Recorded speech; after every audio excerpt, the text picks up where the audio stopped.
Say, we share Newcastle versus Barcelona game now. You will see, say, this particular game was a game of technical brilliance.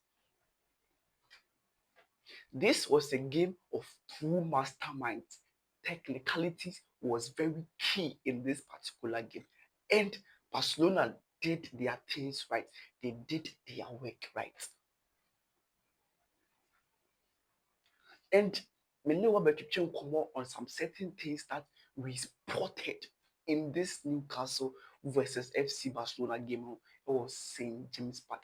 And before that, so if today is your first time, my name is Divash, and then this is Pause Ghana. It's Pause with a Z. Kindly hit the subscribe button to get all our latest videos. No, with my follower across all social media handles. It's Pause with a Z Ghana.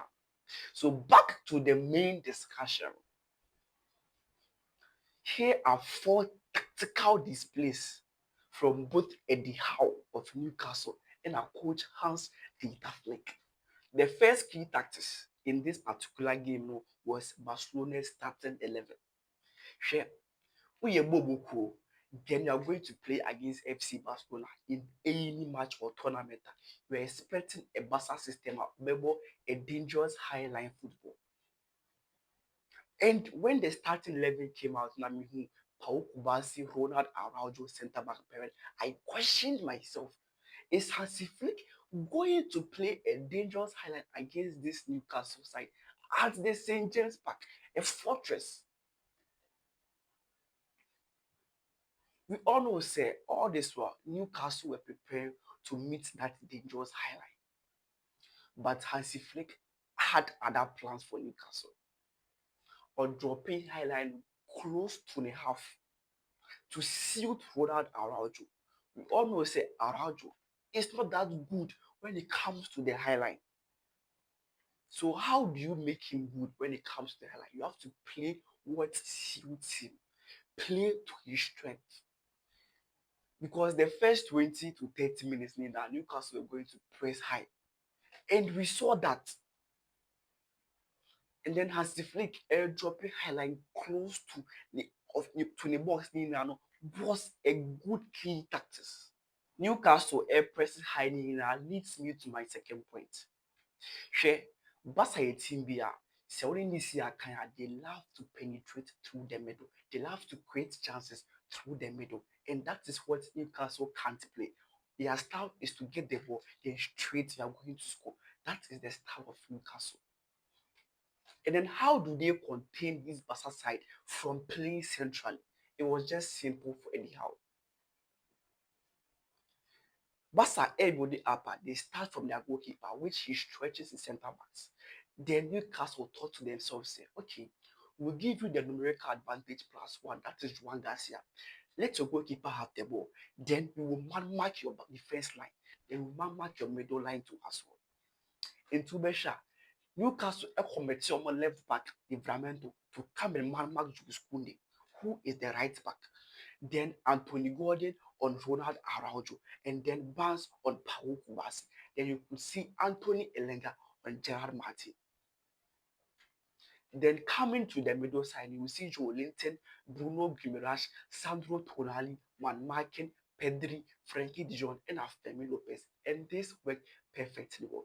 So the only option that Juan Garcia has is say he will go for wider options. And that's what Newcastle wanted all along. Say you play to suit my style because Semekasa no bobo centrally. You know how to play that game better than I do. So how do I make you suffer? Then I have to make you play a game that suits my play. And that is what Newcastle did from the early 15 minutes of the game. Man marking FC Barcelona for them to go for wide options. And that wasn't working at all for Barcelona. It got to a time where you see, say, Anthony Elenga was pressing Gerard Martin. Then Martin will see ball.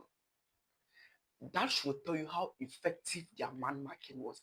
But then the only fullback who couldn't press Barca defense line was Livramento because Livramento wasn't a full or attacker.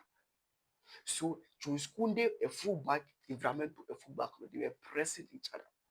And Livramento couldn't really press Kunde to make him commit mistakes. No, Kunde rather played with ease through those pressing. So looking for other options now, Newcastle himself, if Barca play those wide balls nearby, then either say they are going to take those balls or they are going to force a throw in favor of them, and which worked perfectly well for Newcastle United. Newcastle, a man marking and a high pressing Barcelona leads me to my third point, and that is where the Pedri Frankie de Jong conversation comes into it. Sure. In the second half of the game, it was all about FC Barcelona because Newcastle got tired of chasing the ball. And then that it is due to the tactical and technical brilliance of Pedri and Frankie de Jong. These two deals are very stubborn and a cheat code for FC Barcelona. They kept on recycling the play to make Newcastle drop down and then make them tired. And that is what they had as well. Until you see say Newcastle dropped to a 4-5-1 system. This is because they were tied. Oma Chelsea ball on the half. Right from the second half, it was Pedri, Emma, Frankie Dijon, Frankie to Pau Kubasi, Kubasi to Araujo, Araujo to Kunde, and then Newcastle, they were just chasing after the ball. And they were just recycling the play over and over and over again. Say the Newcastle players will get tired. And they eventually got tired. And that is why they sat down to a 4-5-1 system to disallow Barca from penetrating centrally once again. So this is to force Barca to go for wider options once again. And that didn't work as well because Marcus Rashford and Rafinha in both 1v1 situations at the moment they are not good because Barca Messi Lamine Yamal and Alejandro Balde.